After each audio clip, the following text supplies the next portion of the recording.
Please be seated, everybody. Good afternoon. It is a great pleasure to welcome my friend, Prime Minister Erdogan, back to the White House.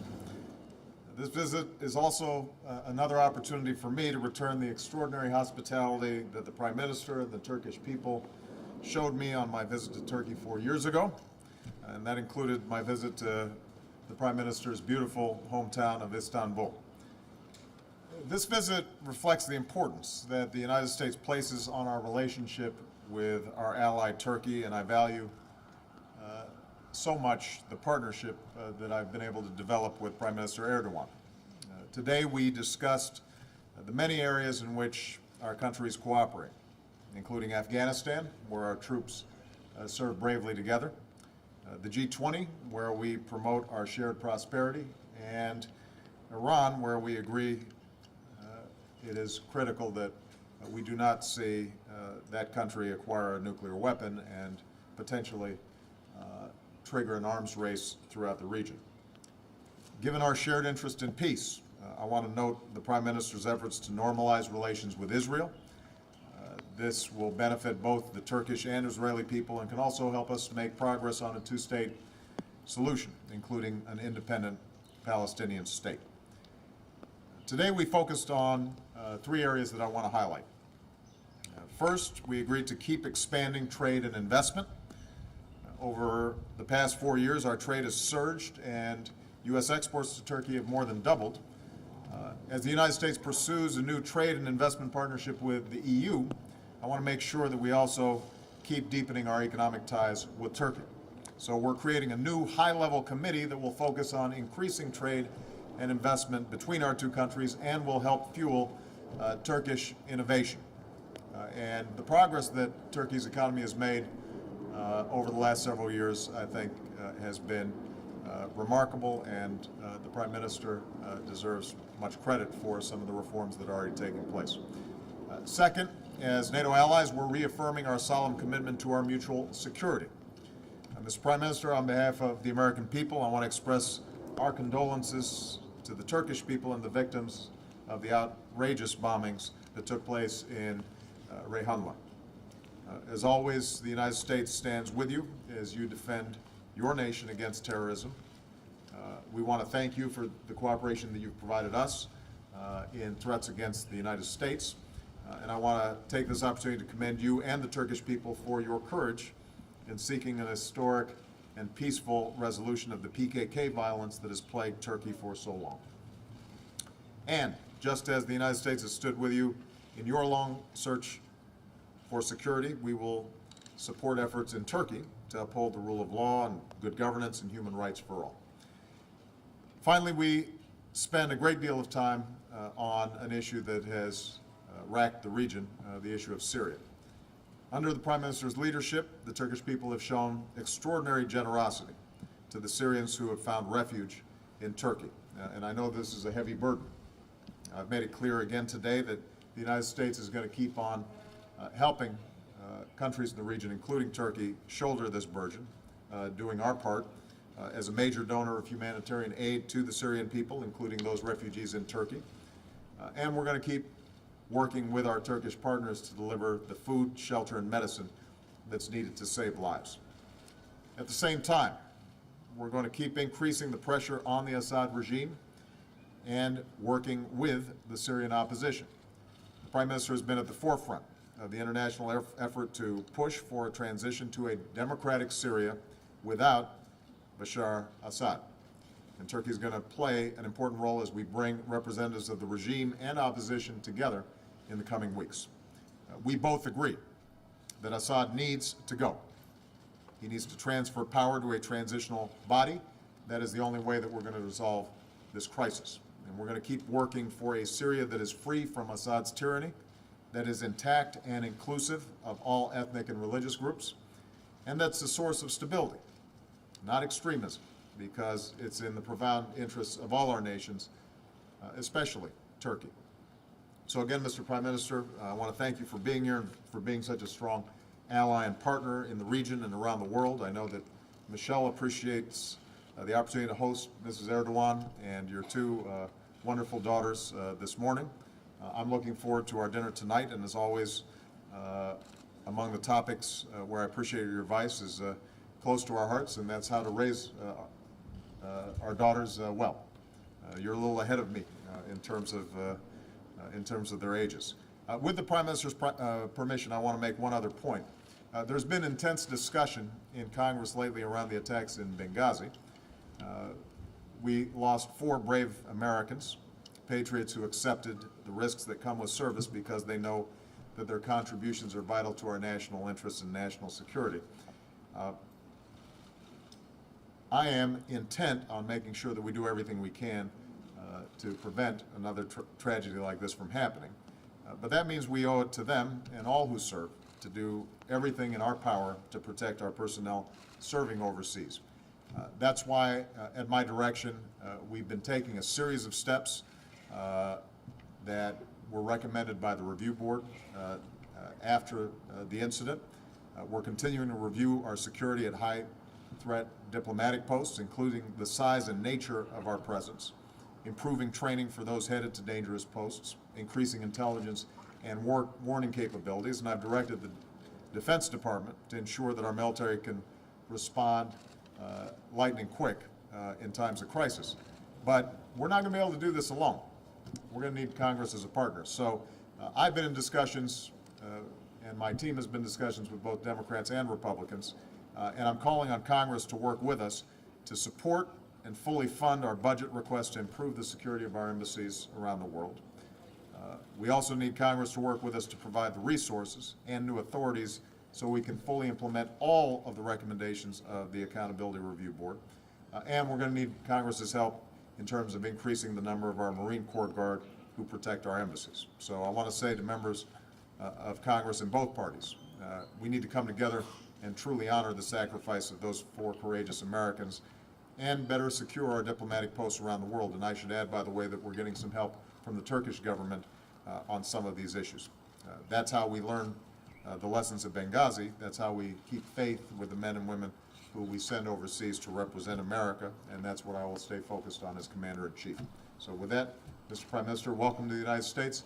I'm sorry the weather's not fully cooperating with our lovely Rose Garden press conference, but I think we'll be okay. Thank you.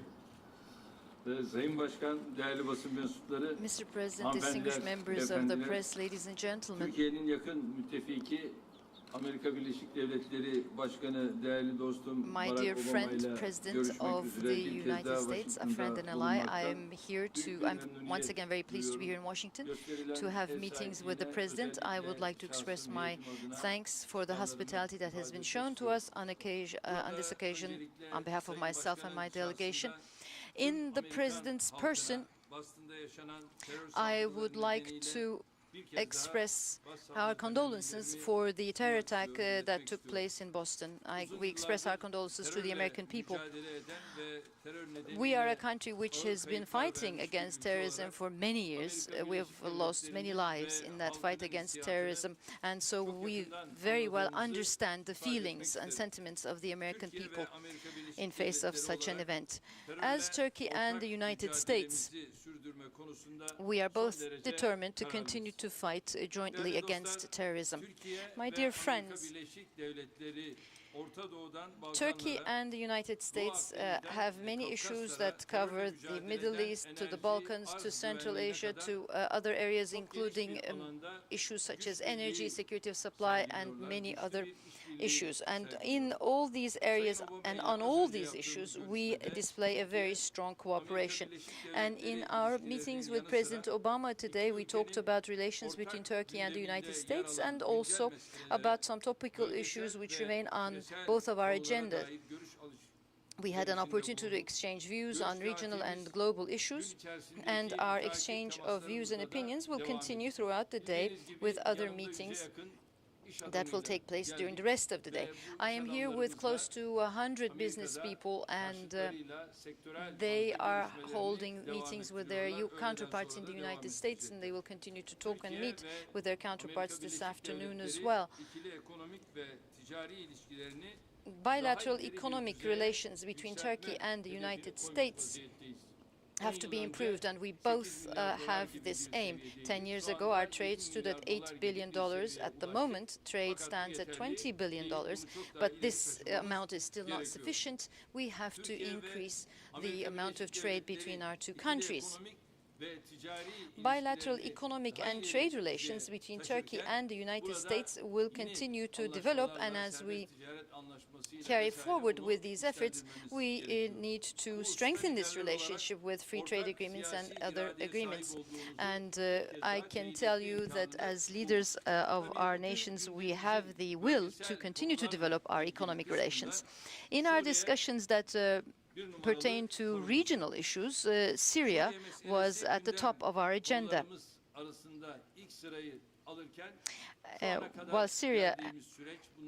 While we discussed Syria, we talked about what has happened so far, and we talked about what can be done in the future.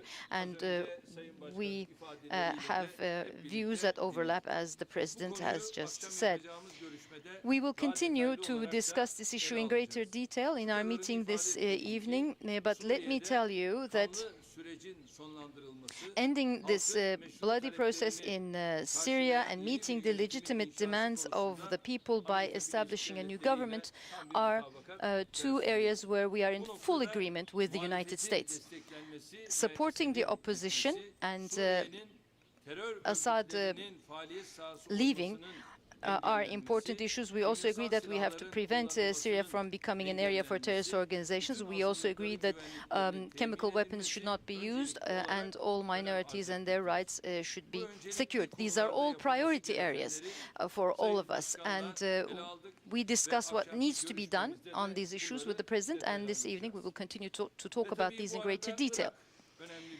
Iraq was also another area of discussion for us on regional issues. Transparent elections in Iraq and the participation of ensuring the participation of all political groups in the elections are both very important in Iraq.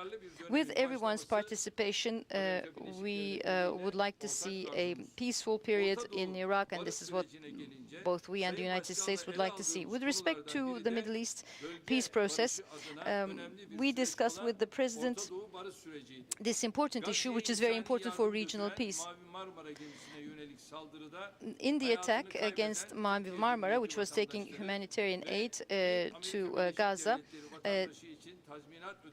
Turkish citizens and one Turkish-American citizen were killed, and as you know, we are working with the Israeli government for compensation for those who lost their lives. And the visit that I will pay to Gaza will contribute to peace in Gaza and to unity in Palestine, in my opinion.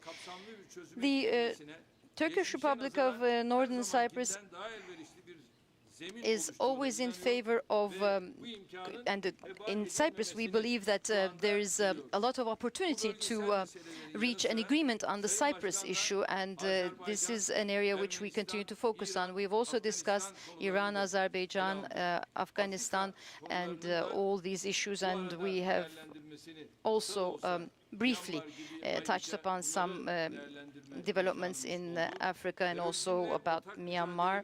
Our joint fight against terrorism will continue to be the case, as I said before, and we also touched upon issues related to the defense industry, and I can say that this has been a historic day, a historic turning point in the context of Turkish-American relations. On regional and global issues, the partnership between Turkey and the United States serves peace, security, and stability, and will continue to do so even more in the future.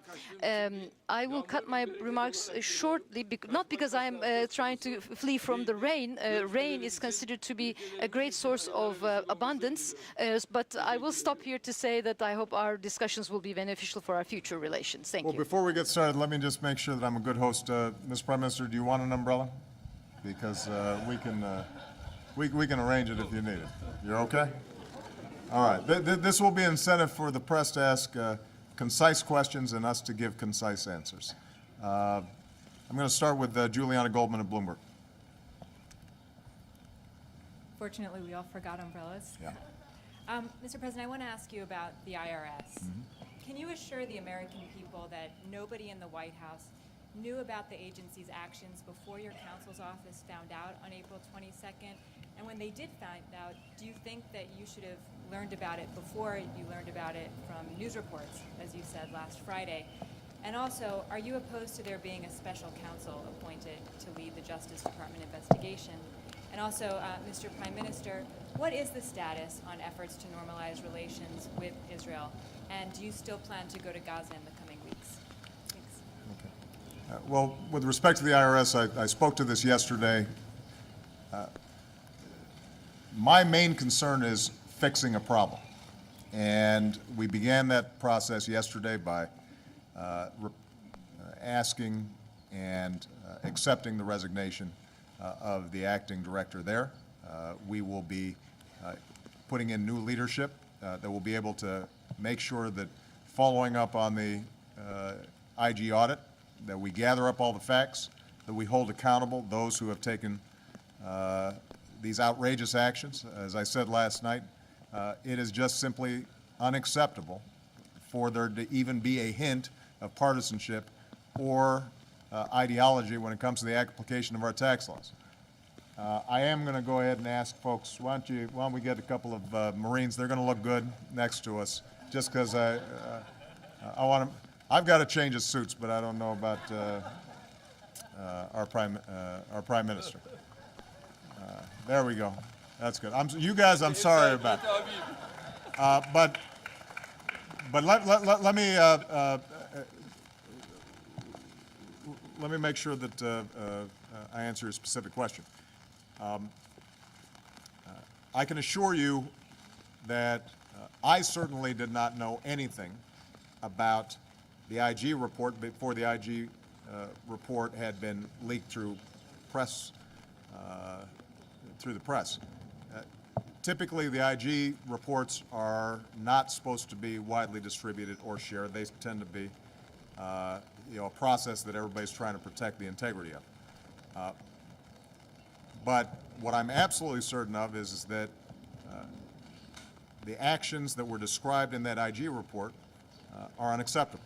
So, in addition to making sure that we've got a new acting director there, we're also going to make sure that we gather up the facts and hold accountable and responsible anybody who was involved in this. We're going to make sure that we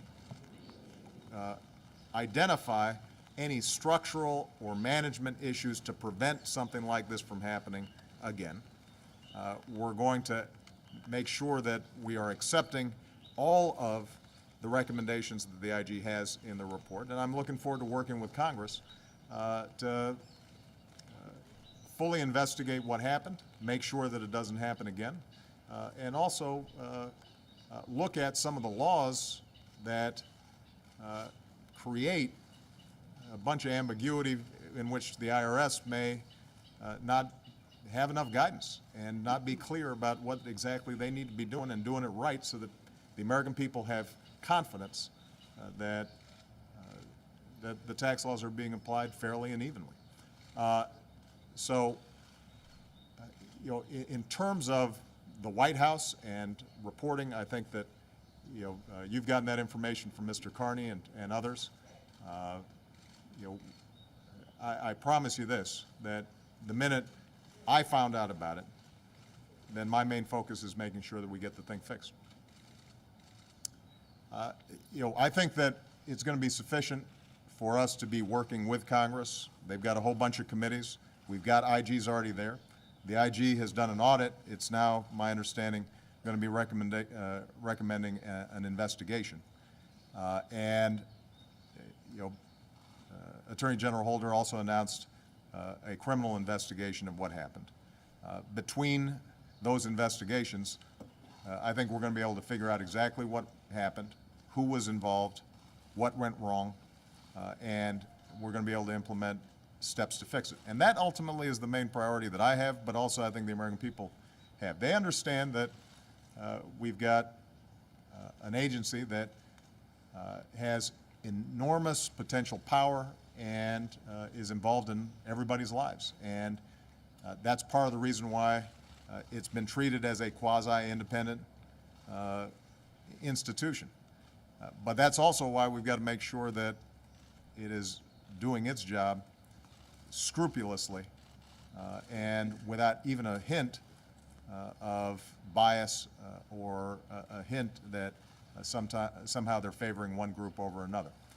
And as I said yesterday, I'm outraged by this in part because, look, I'm a public figure. If a future administration is starting to use the tax laws to favor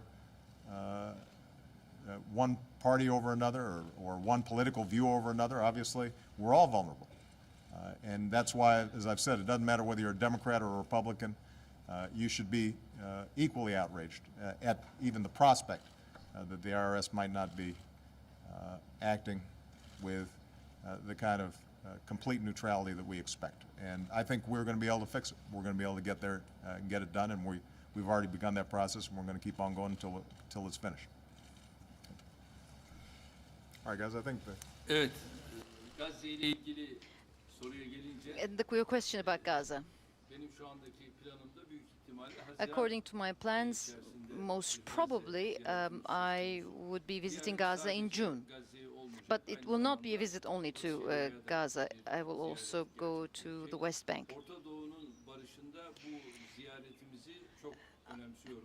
I place a lot of significance on this visit in terms of peace in the Middle East, and this visit in no way means favoring of one or the other. I'm hoping that that visit will contribute to unity in Palestine. First of all, this is something that I focus on very much, and I hope that my visit can contribute to that process. Thank you.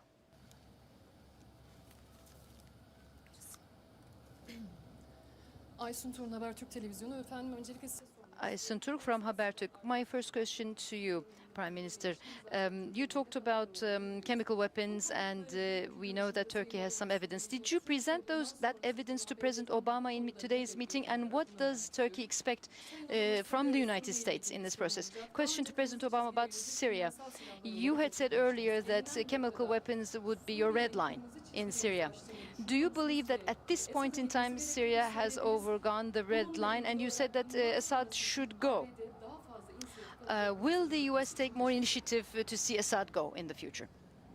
Öncelikle tabii gerek Let me first of all say that chemical weapons and missiles, rockets, all that have been fired, all that information is shared between the relevant bodies within our administrations, and it's not just Turkey and the United States. For example, United Kingdom and all others have that those documents at information, because we share information. And the UN Security Council, all the other relevant authorities kamuoyunun bilgilendirilmesinde will also receive that information in the proper time, so that more information is provided to the public. So we will continue to work in this way. Well, as the Prime Minister indicated, our militaries, our intelligence and diplomatic personnel are constantly sharing information. And I've said in the past, we have seen evidence of the use of chemical weapons inside of Syria. It is important for us to make sure that we're able to get more specific information about what exactly is happening there. But separate and apart from the chemical weapons, we know that tens of thousands of people are being killed with artillery and mortars, and that the humanitarian crisis and the slaughter that's taking place by itself is sufficient to prompt strong international action. And that's why the Prime Minister and I spoke extensively about the steps we're taking on humanitarian efforts, the steps that we're taking to strengthen the opposition politically so that it is inclusive and representative of all the people inside of Syria, the steps that we need to take to continue to strengthen the capacity of the Syrian opposition that are on the ground fighting to protect themselves from the Assad regime, and that we continue to try to mobilize the entire international community to put more and more pressure on Assad so that he recognizes that he is no longer legitimate and that he needs to go, and that we are able to move to a political transition in which The institutions inside of Syria are still functioning, but we have a representative, multi-ethnic, multi-religious body that can bring about democracy and peace inside of Syria.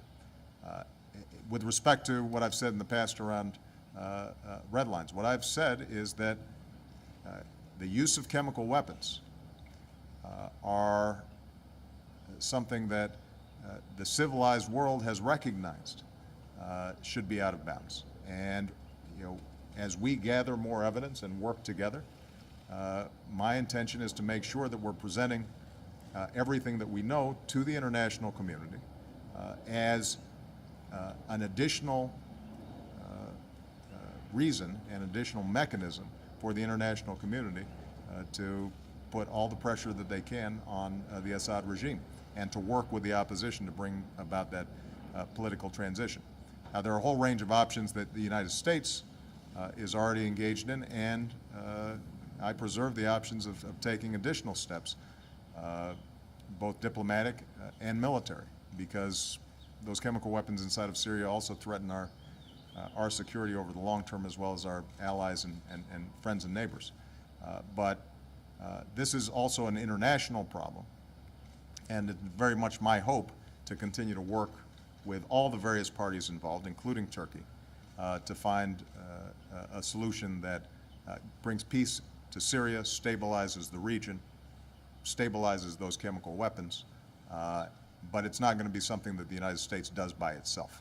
And I don't think anybody in the region, including the Prime Minister, would think that U.S. unilateral actions in and of themselves would bring about a better outcome inside of Syria. Jeff Mason. Thank you, Mr. President. I'd like to ask you about the Justice Department. Do you believe that the seizure of phone records from Associated Press journalists this week, or before that was announced recently this week, was an overreach? And do you still have full confidence in your Attorney General? Should we interpret yesterday's renewed interest by the White House in a media shield law as a response to that? And more broadly, how do you feel about comparisons by some of your critics of this week's scandals to those that happened under the Nixon administration? Well, yeah, I'll let you guys engage in those comparisons, and you can go ahead and read the history, I think, and draw your own conclusions. My concern is making sure that if there's a problem in the government, that we fix it. That's my responsibility, and that's what we're going to do. That's true with respect to the IRS and making sure that they apply the laws the way they were intended. That's true with respect to the security of our diplomats, which is why we're going to need to work with Congress to make sure that there's adequate funding for what's necessary out there. Now, with respect to the Department of Justice, I'm not going to comment on a specific and pending case, but I can talk broadly about the balance that we have to strike. You know, leaks related to national security can put people at risk. They can put men and women in uniform that I've sent into the battlefield at risk. They can put some of our intelligence officers who are in various dangerous situations that are easily compromised at risk. U.S. national security is dependent on those folks being able to operate with confidence that folks back home have their backs. So they're not just left out there high and dry and potentially put in even more danger than they may already be. And so I make no apologies, and I don't think the American people would expect me as Commander-in-Chief not to be concerned about information that might compromise their missions or might get them killed. Now, the flip side of it is we also live in a democracy where a free press, free expression, and the open flow of information helps hold me accountable, helps hold our government accountable, and helps our democracy function. And, you know, the whole reason I got involved in politics is because I believe so deeply in that democracy and that process. So, the whole goal of this media shield law that was worked on and largely endorsed by folks like the Washington Post editorial page and by prosecutors was finding a way to strike that balance appropriately. And to the extent that this case, which we still don't know all the details of, to the extent that this case has prompted renewed interest about how do we strike that balance properly, then I think now's the time for us to go ahead and revisit that legislation. I think that's a worthy conversation to have, and I think that's important. But I also think it's important to recognize that, when we express concern about leaks at a time when I've still got 60,000 plus troops in Afghanistan, and I've still got a whole bunch of intelligence officers around the world who are in risky situations, in outposts that in some cases are as dangerous as the outpost in Benghazi, that part of my job is to make sure that we're protecting what they do, while still accommodating for the need for information, so, or the need for the public to be informed and be able to hold my office accountable. I'd ask about Holder as well. And for the Prime Minister, I wanted to ask you, sir, if the United States does not step up its involvement in Syria, in your view, how will that affect the war? And what plans do you have to react to the bombing of the border town that the President mentioned of Rehanla? Mr. Prime Minister, just excuse me, you're right. I have complete confidence in Eric Holder as Attorney General. He's an outstanding Attorney General, and does his job with integrity, and I expect he will continue to do so.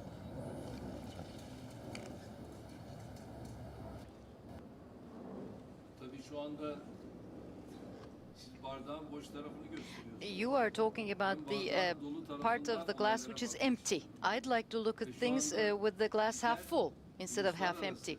Camianın Suriye konusundaki hassasiyetini What we would like to see is the sensitivity on the part of the international community with respect to what's going on in Syria. And this is what we as Turkey are striving for, and I do believe that the United States is doing the same.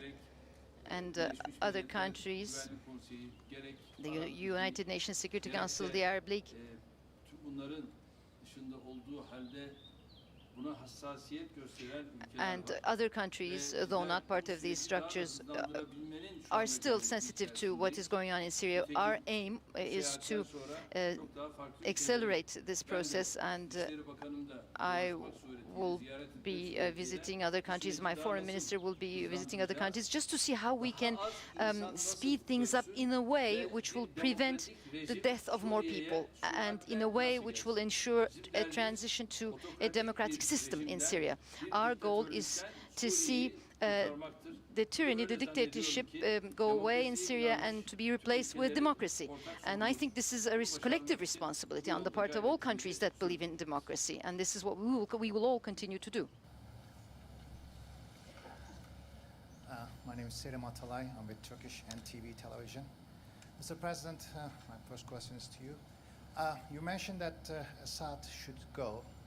And the question is how and when? Is there a rough timetable? And for instance, shall we be talking about the Syrian tragedy next year, this time? What's the idea? And Sayın Başbakanım, Ankara'dan hareketten önce... Mr. Prime Minister, before your departure from Ankara, you stated that you had expectations from this visit and that you have some expectations. What is your general observation about this visit? We would have preferred Assad go 2 years ago, last year, 6 months ago, 2 months ago. And there's been consistency on the part of my administration that Assad lost legitimacy when he started firing on his own people and killing his own people who initially were protesting peacefully for a greater voice in their country's affairs. And obviously that's escalated during the course of time. So The answer is the sooner the better. In terms of the question, how, I think we've already discussed that. There's no magic formula for dealing with a extraordinarily violent and difficult situation like Syria's. If there was, I think the Prime Minister and I would have already acted on it, and it would already be finished. And instead, what we have to do is apply steady international pressure, strengthen the opposition. I do think that the prospect of talks in Geneva involving the Russians and representatives about a serious political transition that all the parties can buy into may yield results, but in the meantime, we're going to continue to make sure that we're helping the opposition and obviously dealing with the humanitarian situation, and we'll do so in close consultation with Turkey, which obviously is deeply invested in this and with whom we've got an outstanding relationship with. Çok teşekkür ediyorum. Bildiğiniz gibi Thank you very bu much. akşam yine bunu As you know, we will be meeting again this evening, so we'll have time to go in further detail. As I said before, our views do overlap, and with our discussions this evening, we will continue to explore what we can do together, what we şu anda yol haritası olarak can consider as parts of a roadmap looking at Geneva and beyond. Russia and China being part of this process is very important, and daimi üyeleri açısından önemsiyoruz. this is important in the context of the permanent members of the UN Security Council. Their participation in this process will certainly add greater impetus. The pressure of the international community continues to be a very important element. Milletler Güvenlik Konseyi ölçeğinde olayı değerlendirdiğimizde And when we yardımlar look at the humanitarian support that we have provided so far, we see that support şu anda açık kapı equaling to more than $1.5 billion. And we continue to keep an open door policy, and we will continue to do this because we have a border which is 910 kilometers in length with Syria. We have there are relatives across the border on each side, bölge barışı için so önemsiyoruz. Çünkü we will continue to use efforts. These are all very important for regional peace, because on the one hand you have the steps that have been taken, efforts that are in place to normalize relations between the Palestinians and the Israelis. We don't need to have other problems, issues in the region. yönelmesi noktasında adımlar atmıştık ki We had, as you know, taken steps to bring Syria and Israel together to solve their problems. We had 5 rounds of discussions, but unfortunately they came to an end. But I hope that all the steps that we take in the future with respect to regional peace will yield results, and we can work together with the United States with determination to achieve peace in the region. Thank you.